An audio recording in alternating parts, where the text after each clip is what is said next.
It is 5:30 p.m. by my clock on Tuesday, February 24th, 2026. This is the regularly scheduled Board of Public Works meeting. On the agenda and posted on the website, there were links to a Zoom meeting link for anybody that needed to attend virtually. There's a meeting ID and a passcode for that also listed. So if you are a member of the public on the Zoom feed and you do need to offer any public comment this evening, please use the raised hand or the chat function for that. For any of the given items, there will be also a petition and remonstrances at the beginning of the meeting for anything that is not on the agenda for public comment. Just a quick note for the board, sorry for the late final packet. We were working on the award for the High Street tree clearing contract. Turning those around quickly always can be kind of a challenge, from opening those at the work session to getting everything ready for the packet for your meeting. So sorry for that little bit of a delay. And otherwise, I will turn it over to Elizabeth Carone, President of the Board of Public Works, and we will kick off the meeting. Thank you, Adam. I call to order tonight's meeting of the Board of Public Works for February 24th, 2026. And we will begin with messages from board members. No messages. I actually have a message, since this is my first meeting in the president's role, and I would like to thank my now Vice President, Kyla Cox-Deckard, for her brilliant and thoughtful leadership of the board, and to thank her for the very large shoes she has left for me to fill, and how much I look forward to continuing to work together. I'll piggyback that. I'm not sure that we ever had a single member of the public serve for 10 straight years as the president of the board, but Kyla did so very well, and we appreciate her continued service, and know you'll do a great job as well, Elizabeth, so thank you. Thank you. Now we'll move along to appeals. First, we have a noise appeal at 2038 North Walnut Street. All right, good evening. Adam Wason, Public Works Director. As you mentioned, this is an appeal of a noise violation for 2038 North Walnut Street, apartment 310A. This was a noise notice of violation for noise that was issued on January 29th, 2026 at about 10:55 p.m. With Officer Tyler Bodie, and we do have the officer with us today. And so the appellant, this was issued after a complaint was called in for the address. The officers arrived, they observed, or they witnessed the loud noise, and talked with the residents at the property. The Tyler Bodie that submitted the appeal made note that they did have music going, et cetera, but they were requesting a warning. In these situations, they're not issuing warnings, and the citations are always issued for this type of noise violation. The officer's here, as is Enadina from legal. Do we have the appellant online, or? I don't believe the appellant's actually here in person or online. So, turn it over to the board for any questions. All right. Could we hear just briefly from City Legal if there's anything to add to Adam's report?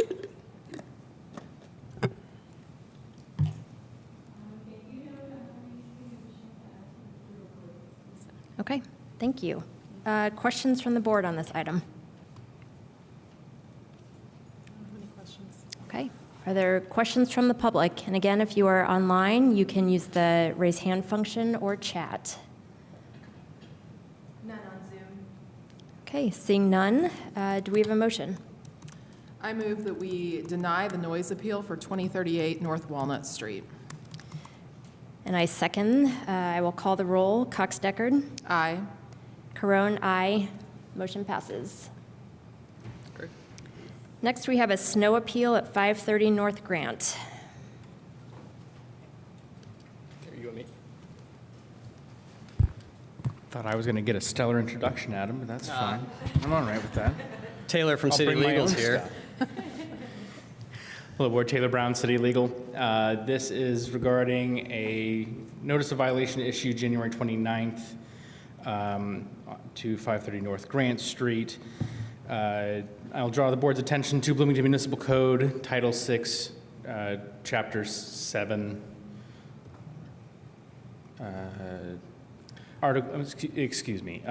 Chapter 6, Title 7, no, Title 6, whatever, 6.07.01. I had it in front of me, I just don't know the exact things. Subsection A makes it the duty of every owner of any premises abutting a sidewalk in all parts of the city to remove or cause to be removed all snow and ice from the sidewalk to allow safe and reasonable travel on said sidewalk within 24 hours after snow or ice has ceased to fall or in any way accumulate. The next subsection states that unless in a designated area downtown, there is a minimum requirement of 36 inches to be maintained on sidewalks. I provided data from the National Weather Service that shows snow stopped accumulating on January 26th, and no new snow occurred after that time. Hand Officer Sean Hampton actually issued the notice, and that was on the 29th, to Powder Monkey LLC. Happy to answer any questions. Thank you. Questions from the board? I have a legal question about the ordinance. But with the word accumulate, does that also include snow that has been brought upon the surface by other means? So blowing, plowing, other activities that might take place? In this instance, the code is particular. It specifies this could be, instead of just snow falling, it could be, ice that builds up on, if they're shoveling like their front walk or something like that, they can't just take it and then throw it onto the sidewalk, if that makes sense. So they can't take it from their driveway and then put it on the public sidewalks, right? So technically that would be an accumulation, but not actually precipitating from the sky, if that makes sense. Well, the reason I ask, I know we have a couple of these, so we're going to talk about this more. But, in some cases, there have been some questions about issues related to activities like plowing that then increases the amount of snow that's on a surface. And the violations generally were issued a couple of days after, so it would have been in most cases after the plowing had, for the most part, ceased. So I just wanted that clarification that these citations were not issued like in the in-between period when snow had fallen, but the plowing had not yet happened. The plowing had happened, the snow had fallen, the plowing had happened, and the clearing still needed to happen. Correct. That's the case with, I think, all of these that we're about to review. Yeah, and I'll just make note here. So this is one of the biggest challenges we have with, in particularly, monolithic sidewalks. Sorry, we have. Do you see the raised hand? Yeah. Okay, got it. This is for that address? Okay, perfect. All right. We see that you're here for the Goldworthy, Ms. Goldworthy. We'll get to your comment here in just a moment. To go to your question, Kyla, is that oftentimes the sidewalks that are considered to be monolithic sidewalks are the sidewalks that are directly adjacent to the roadway, and there's no tree plot. And so those are the most challenging when it comes to the snow plows. Past practice has always been that, we recognize that the snow plows are going to move the snow off of the streets, but the sidewalks still do need to be cleared. That's been past practice for many years now, as long as I've been in public works, that the property owner is still expected to get that snow cleared. We do recognize this was a large snowfall that was challenging for folks, but in the end, we do have plenty of examples where citations were issued for a lot of addresses across the city for not having the sidewalks cleared. Thank you. I understand we have the appellant online. So that's what's interesting is the appeal is actually from Powder Monkey LLC, which is a rental agency or a contracting agency. So that was what threw me off with. Andrew, are you online for 530 North Grant? Yes, this is Susan Goldsworthy, Okay. and I'm online, yes. Okay. The actual appellant is Powder Monkey LLC. Is that your business? Yes, I am able to speak on behalf of Powder Monkey, yes.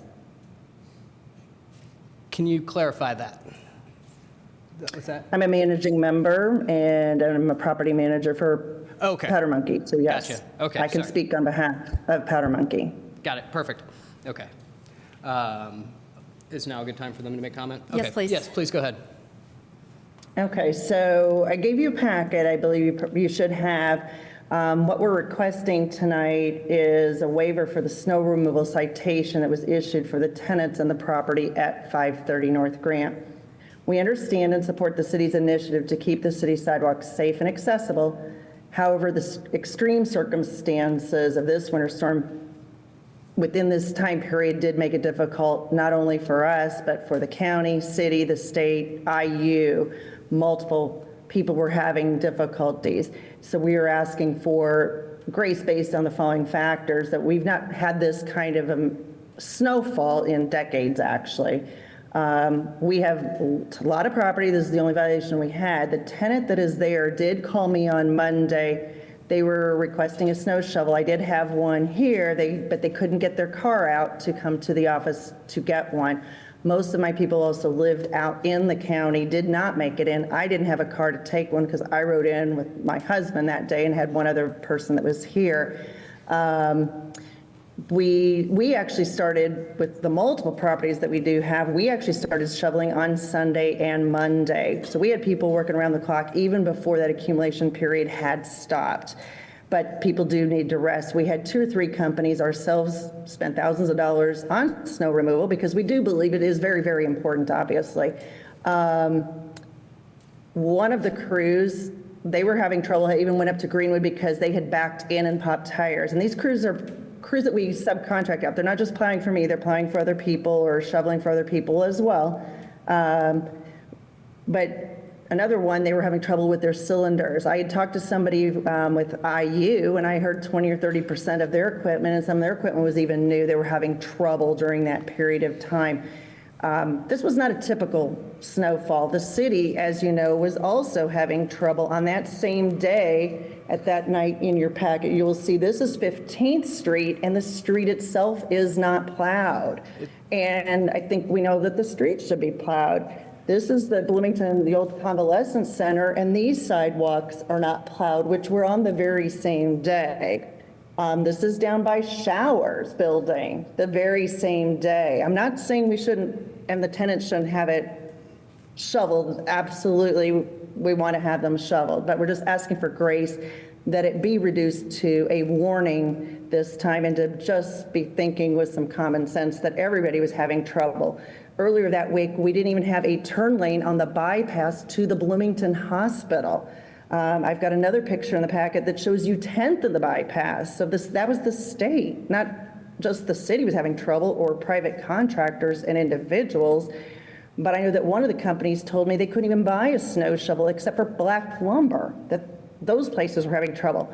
I had seen some other people trying to use little toboggans and trying to shovel out. So I think everybody was trying to work on this. I'm not saying that we shouldn't be shoveling our sidewalks at all. I'm just asking that we do have some grace in this situation. And I think we do take pride in our properties. We want to maintain them in a safe manner for all of our residents throughout the entire city and the county. We're just asking that this be reduced to a warning because it is an unusual storm. We don't get this type of storm very often at all. And so I think it just made a difficult situation for everyone. And so I would just ask that be reduced to a warning. If I Thank could you. just, I appreciate the comments, and, we do recognize this was a challenging snowfall in terms of the amount of volume. What I see in the picture that I see for what the citation was issued for was that there had been no effort at all made at this address when the citation was issued. There hadn't been any clearing done. What I can tell you is from all of the appeals and different conversations for all the addresses across the city that had notices of violation issued, if there was shown to be an attempt made, staff was working with them in almost all cases if an attempt had been made. It appears that there was no attempt made at this property whatsoever. This was the tenant that called me on Monday to see if she could borrow a shovel. They couldn't get their car out. She asked if we could drop a shovel off. I was unable to. didn't even have a car myself. But we did offer if they could walk up to here to even get a shovel from us, they certainly could as well. I think they were trying to shovel out. It didn't. Obviously, you have a picture of that as well. But again, I point you to some of the city properties that it didn't look like an attempt had been made on theirs either in those pictures, if that's what we're going to go by.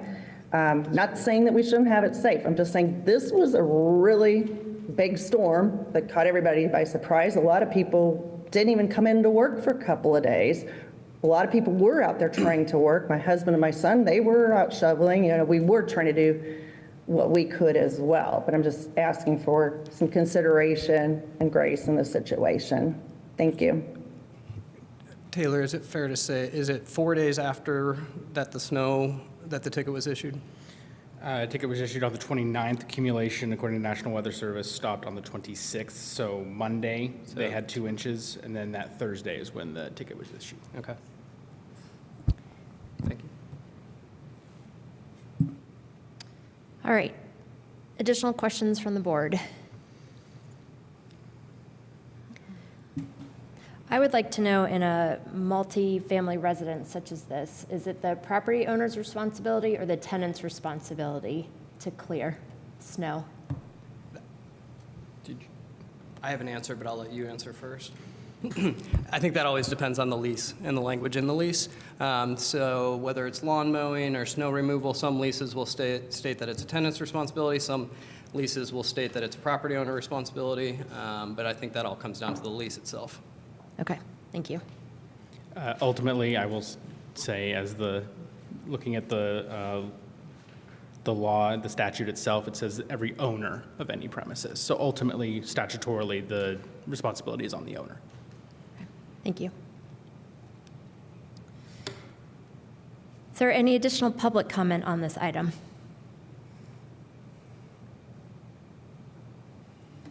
None on Zoom. All right, seeing none, is there a motion? I move that we deny the appeal for 530 North Grant Street and uphold the notice of violation. Second, I will call the roll. Cox Deckard? Aye. Carone, aye. Motion passes. Next, we move on to the snow appeal at 801 West Howe. Hi, Taylor Brown, City Legal. This was issued by Hand Inspector Sean Hampton. I will refer you to the same codes already cited to you. This ticket was issued on February 2nd, 2026, well after snow had ceased to accumulate. This was the following week, I believe. I'll spare you from repeating the previous arguments. It's going to be very repetitive, the next few here, but I'm happy to restate should you really just be interested in Bloomington code. That's fine, thank you. Okay. Is the appellant available, either in person or on Zoom? This one is not on Zoom.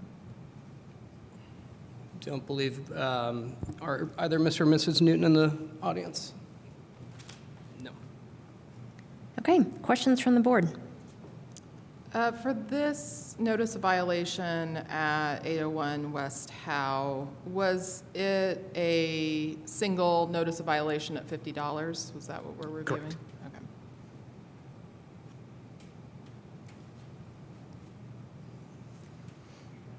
Any additional questions? All right, any public comment or question on this item? None on Zoom. Seeing none, do we have a motion? I move that we deny the snow appeal for 801 West Howe Street and uphold the notice of violation. And I second. I will call the roll. Cox Deckard? Aye. Carone, aye. Motion passes. Next, we have a snow appeal at 2811 through 2817 East 3rd Street. Hi, Taylor Brown, City Legal. See previous arguments above. This particular violation was issued by Hand Inspector Rob Council on, again, February 2nd. Snow ceased to accumulate on the 26th. It does not appear that there was any attempt to clear this snow at this time as well. I'll just make note, this is on East 3rd Street on heavy commercial area with lots of pedestrian traffic. This would be in front of Chili's and Arby's as a point of direction of which properties this is from. And so the notice was granted to the owner of either Chili's or Arby's? Yes, okay. Same property owner. Same property owner, okay. Is the appellant online or in person today? Not on Zoom. Okay. Any questions from the board? I'm having a little bit of trouble reading the appeal, but I just wanted to make sure I'm understanding their appeal. It looks like that they say they received the notice by mail on the 5th, which would align with the notice being issued on the 2nd. On that Friday, January 30th, they received a call from the owner of the Chili's parcel about the citation. So were they issued 2 citations? I'm just trying to figure out how that was communicated. A warning was issued. Okay, a warning and then a citation. So a warning was issued on the 30th, and then the citation was issued on the 2nd. Okay, and then, let's see. It says, we immediately had our snow removal vendor clear the sidewalks. The snow issue was caused from city clearing the streets, therefore blocking the sidewalks. We responded immediately Upon upon notice of the issue is notice what it of the appears to be. issue. So what their appeal is stating is that they, after receiving the warning, they did a clearing. But then somehow, following January 30th, January 30th, 31st, let's imagine this happened by the 31st, that somehow it became so blocked by plowing activity that it was then covered again. How does this So let me- connect back I have to the inspector here if you'd like Yeah, to. so let me make a comment, and then Rob, I think, can clarify here. East 3rd Street here is a state road. I can tell you from our practices within the city, we were not going back and clearing all the way to curb lines. I'm not sure if the state went back and cleared to curb lines here or not. That would have been an NDOT route, so I can't clarify specifically there, but did you ever see any effort for snow removal, Rob? Hi, Board. Rob Council from the Hand Department. On the 2nd, when I issued that ticket, previously I had spoken to the restaurant manager and said, hey, guys, this needs to be addressed. This is a hazard. She said, of course, we'll get on it, and I think that's what they're alluding to, and they reached out. When I returned there on the 2nd, nothing had been touched at that point, and that's when I issued that ticket. So, it was bad, guys. I mean, it was piled pretty darn deep. I will say that, the state trucks had pushed a pretty significant mound onto the sidewalk. I'm sure it was very difficult for them to clear, but as Adam stated before, this is a very high-traffic area. It needed to be cleared. I tried to speak to him as friendly as possible, and then I got, nothing out of that, so. Thank you. Yes, And ma'am. we have no photos of this location, is that correct? There was a photo. Jeremy, did you send that photo in? I had a photo looking down 3rd Street, and Taylor might have it. I might have missed it. That one is not in the packet. That is not in the packet, okay. Yeah. So,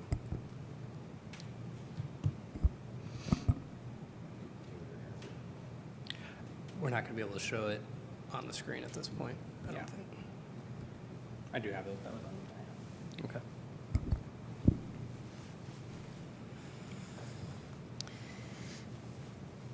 Okay, any additional questions from the board? None. Any questions from the public on this item? Again, if you are online, feel free to use the chat function or raise your hand in Zoom.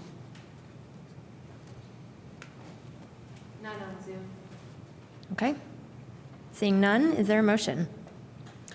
I move that we deny the appeal, the snow appeal for 2811 through 2817 East 3rd Street and uphold the notice of violation. And I second. I will call the roll. Cox Deckard. Aye. Carone, aye. Motion passes. And our last snow appeal contains 4 notice of violation appeals for 1013 North College Avenue. Taylor Brown for City Legal. This is 4 for the price of 1, as President so eloquently stated. The notices were issued January 30th, the 2nd, the 6th, and the 9th.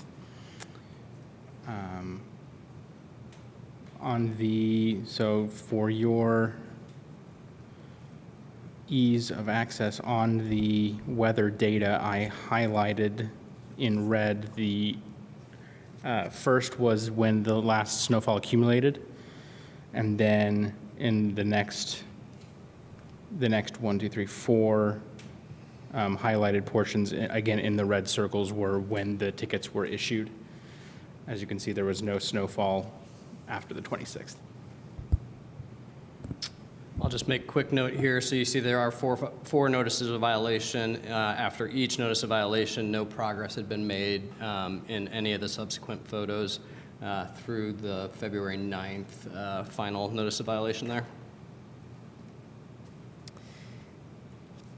Okay, is the appellant online or in the room tonight? We're just not sure who one of the online folks is. Not on Zoom as the appellant that filed the appeal, no. Okay, questions from the board? I'm trying to, I see the photos that are included, and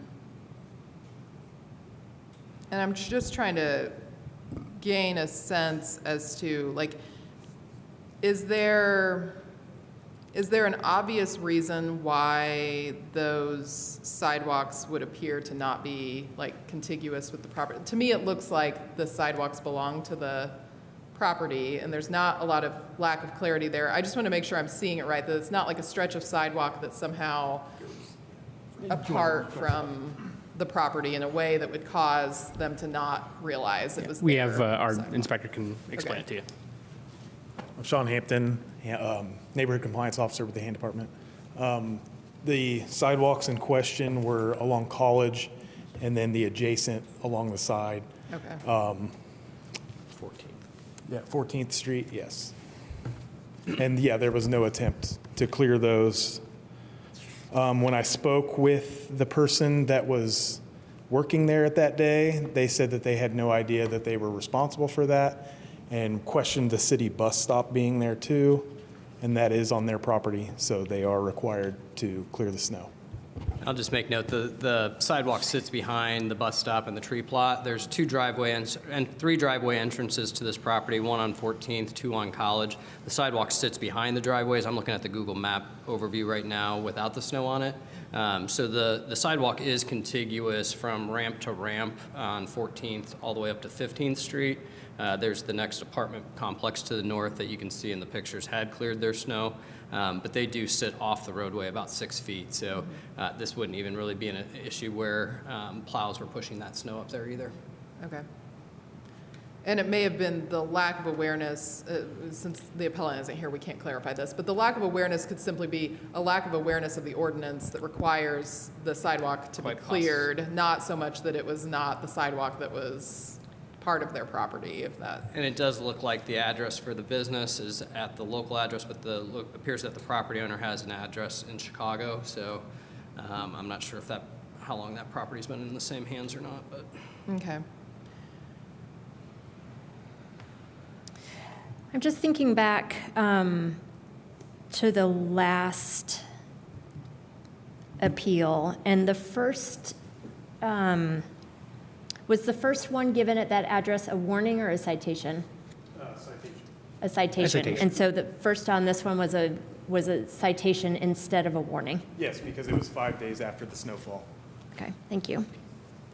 And I might have misstated whether or not Rob actually issued, did you? He issued a warning. He did, Rob did issue a warning on the East 3rd Street ones on the 30th after talking to the managers, trying to. And this is the same day, the 30th? Okay. Can you, I'm sorry to ask you to repeat this, but could you, when you spoke to someone who was working in the business, they said that they were not aware that it was theirs? Yes. And then no progress was seen Yeah. thereafter?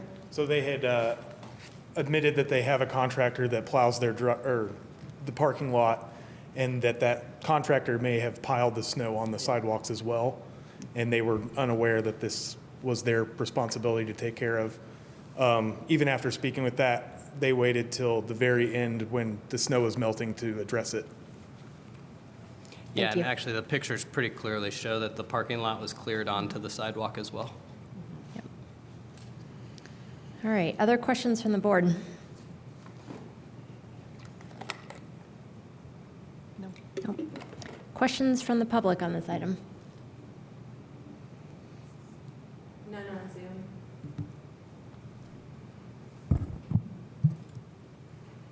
All right, seeing none, do we have a motion? I move that we deny the snow appeals for 1013 North College Avenue and uphold the 4 notices of violation. I second. I will call the roll. Cox Deckard? Aye. Caron, aye. Motion passes. Thank you very much. Thanks. Thank you. Now we will move to petitions and remonstrances, which is a time for questions about anything that is not on tonight's agenda. If anyone has a question about something not on the agenda, please come to the microphone in council chambers, or if you are on Zoom, use the raise hand function or chat. None on Zoom. Thank you. Now we'll go to the consent agenda. On tonight's consent agenda is renewal 2 with IMI for concrete supply, bid acceptance with Milestone Contractors LP as primary and E&B Paving as secondary for the asphalt supply, contract addendum to asset condition project imagery with IMS, and payroll. Is there anything that needs to be removed from the consent agenda tonight? No. All right. Any questions from the board on the consent agenda? No. No. Any questions from the public? None on Zoom. Hearing none, is there a motion? I move that we approve the consent agenda for February 24th of 2026. And I second. I will call the roll. Cox Deckard? Aye. Caron, aye. Motion passes. Now we'll move along to new business. First on new business is the preliminary engineering contract, Infrastructure Engineering Incorporated, or IEI, for 3rd and Woodlawn and 3rd and Hawthorne Signal Replacement Project.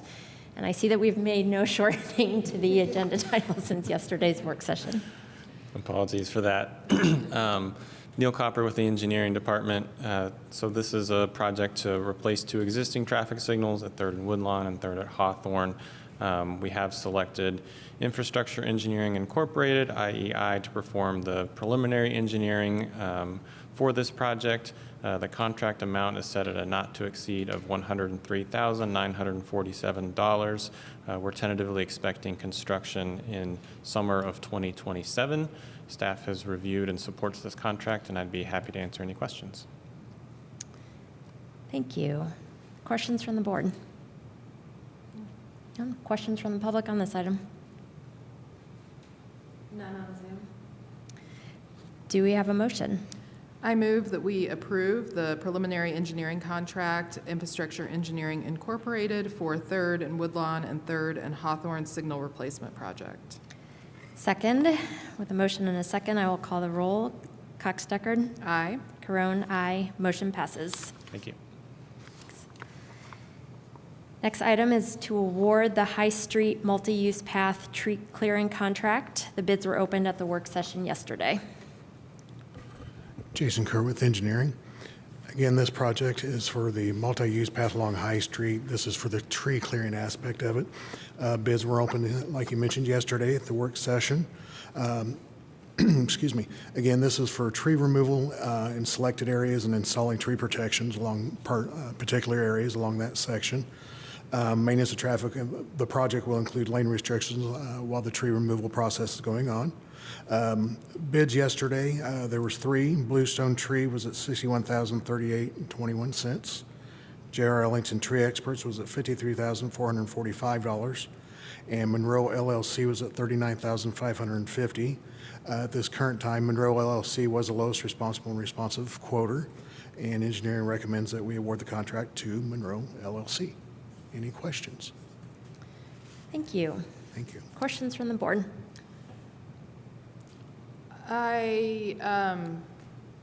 I infer from the recommendation that we don't have anything outstanding related to Monroe LLC. Everything's in good standing. The proposal was all in alignment with what the engineering department had anticipated. That is correct, yes, yes.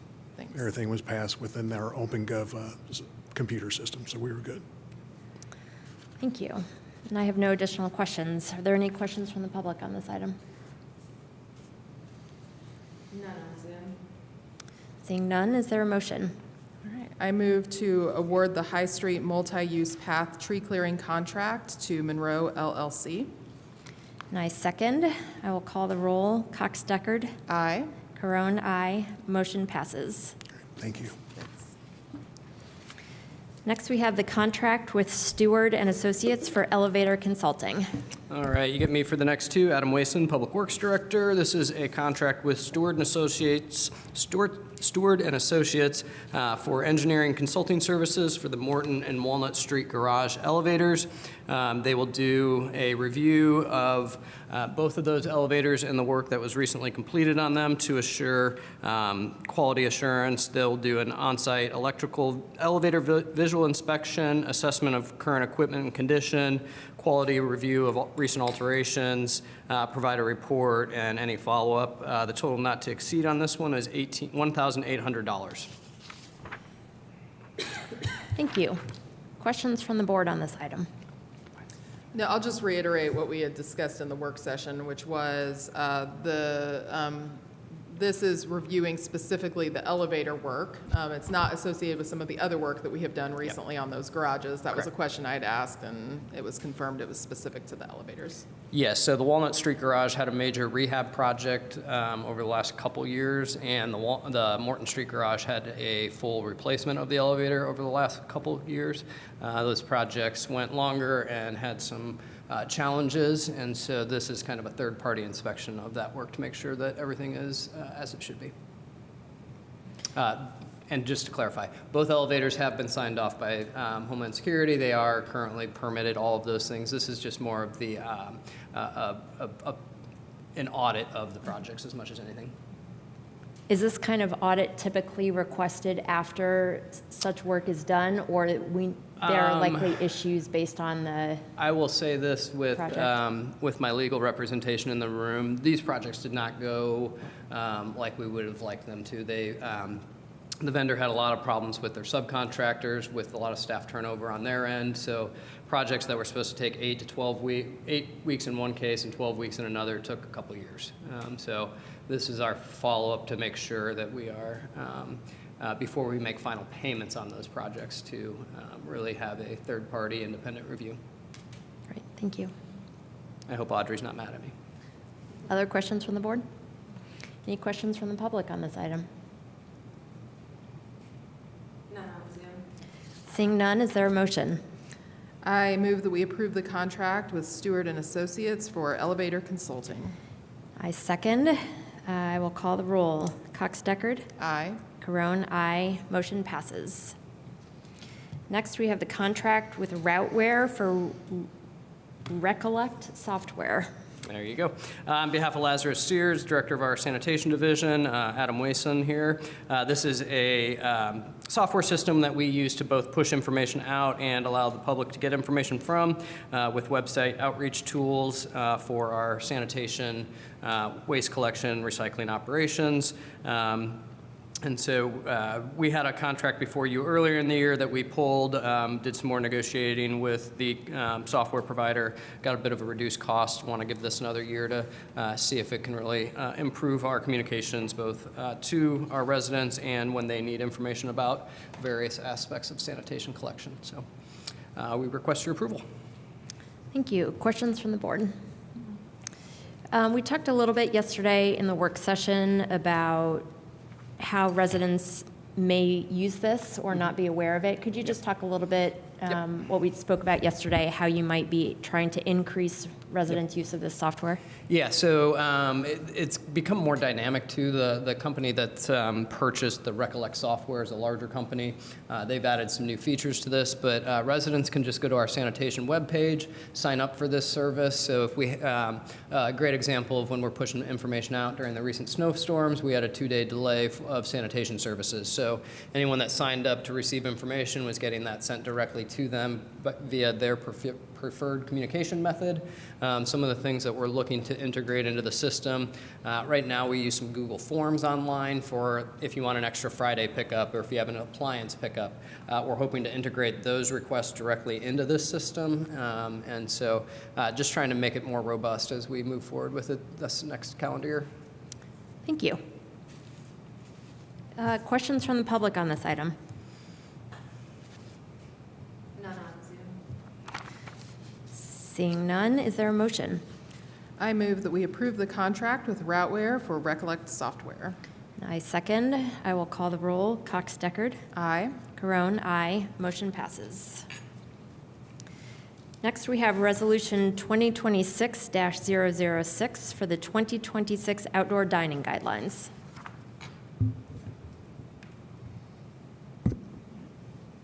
Get this to short person height. Good evening, Cassie Werney, Department of Public Works. I'm going to summarize the staff report that we presented in full yesterday at the work session. Staff recommends that the board adopt Resolution 2026-06 and approve the 2026 Outdoor Dining Program Guidelines. The recommendation maintains Kirkwood Avenue as an open public right-of-way while continuing to allow parklets for outdoor dining. This approach balances stakeholder interests and maximizes overall public benefit. Under the ordinance 2025-02, staff update the outdoor dining guidelines each year through the Board of Public Works. The ordinance also authorizes the city engineer to temporarily or permanently suspend all or part of the program.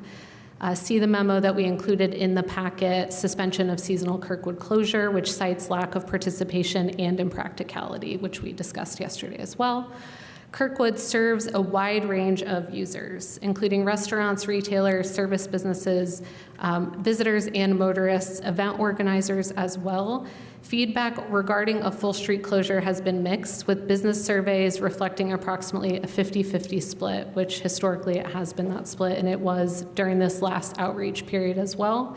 Of more than 25 restaurants located along Kirkwood, 5 participated in outdoor dining during the previous closure period. Construction on the 100 block will further decrease participation. None of the non-restaurant businesses activated the street, and several expressed concerns regarding access and operational impacts. Operational observations indicate that while outdoor dining spaces were active during peak meal periods, a 24/7 closure resulted in extended periods of underutilized public space and increased public safety concerns during lower activity hours. As stewards of the public right-of-way, staff's responsibility is to consider all perspectives and recommend an approach that serves the corridor as a whole. Maintaining the street as open to vehicular traffic while permitting parklets supports outdoor dining in a flexible format, preserves accessibility for service businesses, promotes equitable access to the right-of-way inclusive of downtown festival organizers, and reduces extended periods of inactivity. Staff respectfully requests the board's approval of the outdoor dining guidelines. Thank you. Board questions on this item? So we talked quite a bit about this during the work session yesterday. We reviewed the ordinance language and understood the relationship between the city engineer, the relationship between Public Works related to this ordinance, and the relationship of the city council related to this ordinance, which what you've brought forward today basically includes information about all, but it is part of the ordinance that Public Works will review this on an annual basis and bring forward. The outdoor dining agreement will come forward to Public Works on an annual basis. So that's the part that we are reviewing and understanding today. City Council has governance over the ordinance and any adjustments to that ordinance. City engineer has governance over the recommendation to cease or change the use of the street in this way due to the different situations that you described in this. So I just wanted to capture, most of our conversation yesterday was around the relationship between these different entities and why we're hearing it today, why we would anticipate hearing it today and in future years when we're making these decisions. Yeah, I'll just add a quick comment to that, Kyla, is that, you see a memo from the city engineer about, being the authorized staff person that can make the call on this. That was not done in a vacuum or just by the city engineer. That was done with the support of all city departments that are involved in this. That's the Public Works Department, the Economic and Sustainable Development Department, Planning and Transportation, Mayor's Office, Police, Fire. You've got all of the different departments that are supportive of this approach. It is a good middle ground. And I'll just further say that I kind of mentioned this yesterday in the work session. This is a very typical Bloomington issue in some ways, that you've got very passionate folks on both sides of it. You got some folks that want it completely closed year-round, all day, every day. You've got some folks that want it seasonal. You got some folks that don't want it at all. And so this has been a challenge for staff. We're trying to thread the needle, for lack of better terms here, with trying to really balance all of the users and the this being a public right-of-way. So we think this is a good approach. And just want to further say thanks to Cassie and all the folks that have been working on this. It's been a big staff effort. Something else that's mentioned in the report is that the plan is to conduct a Kirkwood corridor study starting in 2027. If that study is engaged, I'm assuming that the contract for that study will come to the Board of Public Works as well. As with the other corridor studies, those have all come to you. I wouldn't see why this one would not. Okay, so just for clarity, it's mentioned in this report, but that is a decision the Board of Public Works would make in a different meeting. What we're deciding today is about the outdoor dining for this summer, not specifically the corridor study. Correct. Or some of those other elements. Correct.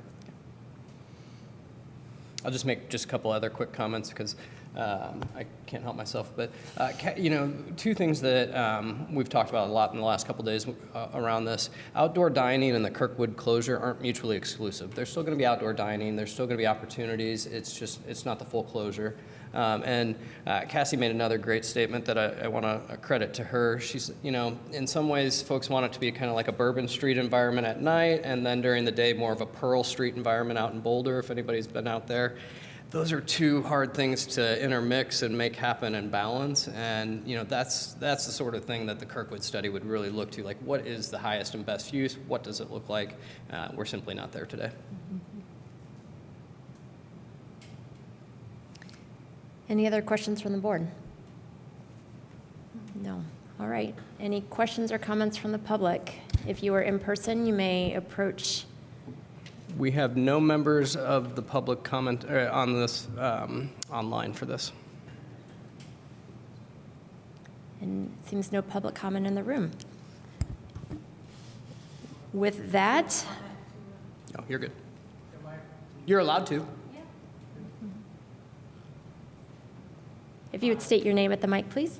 Sure. My name is John Santos. I'm a business owner in the Kirkwood neighborhood.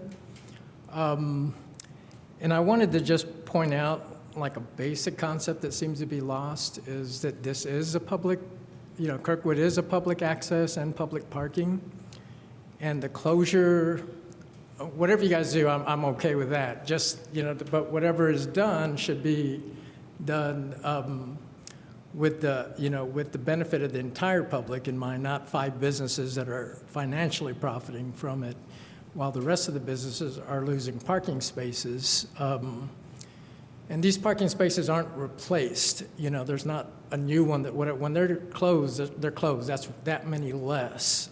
The more people that are there, the more we will do. What I am seeing is, it started from me hearing it from the customers about them whining about they can't find parking, they can't even drive around the block because of the closure and all that. I didn't think much of it at the first, but then I'm seeing, when I walk down Kirkwood, 24/7, the dining spaces aren't even being used, and there's all these empty spaces that could have been used by the, the restaurants. And then someone else also pointed out another issue of emergencies. If there's a fire on one of these buildings, you got to remove barriers. Some of these barriers are concrete barriers, things like that, so that would be an issue. Handicapped people, I got a friend that's handicapped, and he can't park in front of the business he wants to go to because all those spots are taken away on every corner. If you want to make it a pedestrian place, make it a pedestrian place. Like your rails to trails or whatever. But if it's going to be shared, I'm not seeing it being shared because the only thing places benefiting are the places using it for dining. And the cost, frankly, the cost of retail space on Kirkwood is a lot more than what you guys charge for taking that street away. So, I'm just here to kind of point out it's a public thing and just keep in mind of what's actually benefits everybody. I love some of these restaurants. I like going there. It's nice that they got extra seating so I know I can get a place, but at the same time, it wasn't their place in the first place. It's a place that people should be able to drive through and park and visit other places. A lot of times people are, if they're there, a lot of decisions, they might go there for one business, but then there's a lot of impulsive decisions on other businesses to go to too. So just being there, convenient, right now people have to know the secret places to park and stuff like that, but it's still, spots are still taken away, and that's the part. And then summer, it seems great in the summer, but no one wants to be out when it's raining. No one's going to be out on asphalt when it's really hot. But summers are also the times when a lot of businesses struggle in Bloomington, so anything that helps them get through the summers. I think the first 3 summers for us was disastrous. I think we've been in business for 41 years, and it was just disastrous. And I've heard a lot of other business owners tell me that you'll make enough money during the school year that it doesn't matter if you lose money in the summer, and that was not true. It wasn't until we started breaking even in the summer and making money in the summer that our business actually became viable year-round. So it didn't matter about the students, it's the town people. I think what helped us through COVID was, a lot of places were closed and the university was closed, and there was a lot of town people that came to Kirkwood. And they said, it was a great opportunity. It's the first time they actually had parking and places to go, so they thought it was a great opportunity to try new places. We also survived by, what's it called, the curbside pickup, which we couldn't have had if we were on a closed street, but that actually helped save us. We had a delivery service established, but obviously we had no dining anymore or anything like that, and it's nice that you guys offered dining for some, but only 5 are taking advantage of it over 5 blocks. And that's, and they're definitely benefiting. That's great, but charging them a couple of $100s or whatever it is, it was free in the beginning, and then I think it's a nominal fee now, but that's not benefiting the public. I think that's just benefiting certain places. And that's the only thing I just kind of want to point out is just think in terms of what's really beneficial. Most of the people are not going to come here when it's sub-zero to speak out about it. They're not going to come during a game night to say, but everybody criticizes, but they're not going to come forward. So I thought I'd take the opportunity to come here and just say that. And, Thank you very much. All right, thanks. Any other comments? I just wanted to add something that we did discuss yesterday, but we didn't clarify today. With the Parklet program, that is looking at the spaces directly in front of the businesses. So if businesses are opting into that Parklet, they're looking at basically the spaces that are directly in front of their own storefront. They wouldn't be like picking other spaces that might impact other businesses. They'll be picking the spaces right there in front of their storefront. All right, thank you. Do we have a motion? I move that we approve Resolution 2026-006, the 2026 Outdoor Dining Guidelines. I second. With a motion and a second, I will call the roll. Cox Deckard? Aye. Carone, aye. Motion passes. Next is staff reports and other business. Oh, good evening, folks. Adam Wason again. I'll try to be brief as we've gone a little longer than we normally do, but do want to make note of a couple important things, or not important, but recent events. Just want to say thanks to our partners over in Monroe County government and others.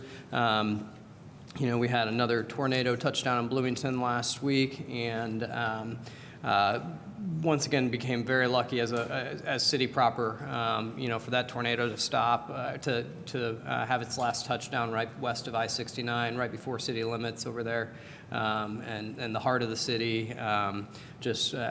You know, just really recognizing how lucky we were that there wasn't a major incident within city limits there. Want to say thanks to our friends at the Monroe County Humane Association, Andrew Krebs and their team, Dr. Sarah Nickel and others, doing great work to try to get that facility back up and running on the west side, partnering, we're trying to help with the animal shelter wherever we can there. But just want to make note that, you know, that's 2 tornadoes in almost the same, very similar path within a 10-month period. So these weather events seem to be more active, and that west side corridor seems to be the hot spot. Know from personal experience as well that, you know, so just, you know, thankful to all the crews that were responding that night, public safety, all the linemen out there doing the work for the power grid. And I just want to thank everybody for those efforts in trying times. And a big shout out to Jamie Nibel over at the Monroe County Emergency Management Agency. Jamie does great work to make sure folks are keeping up to speed with exactly what's going on. You know, minutes after it was going on, Jamie took my phone call. We were coordinating. So just want to highlight that partnership between the agencies that all respond, and say thanks again. Of note, there is a cleanup that the Van Buren Township is promoting for this Saturday in the area for residents. So if you look up Van Buren Township, whether on Facebook or social medias or their website, they'll have information, but planning a cleanup for this Saturday for the general public to come help. So wanted to make note of that. And otherwise, we had a lot of conversation about snow this evening, and I'm just really, really glad we're not in New York City and the East Coast right now, seeing what they're dealing and digging out of. I send my well wishes to our public works friends out east, because it can't be anything but challenging. So that's all for today, and thank you for your service. Thank you. Next, we have approval of claims. Any questions on claims tonight? No questions. Any public comment on claims? None. Seeing none, is there a motion? I move that we approve the claims for February 24th, 2026 in the amount of $1,279,731.67. And I second. I will call the roll. Cox Deckard? Aye. Carone, aye. Motion passes. And with nothing else on the agenda, I will call for adjournment tonight.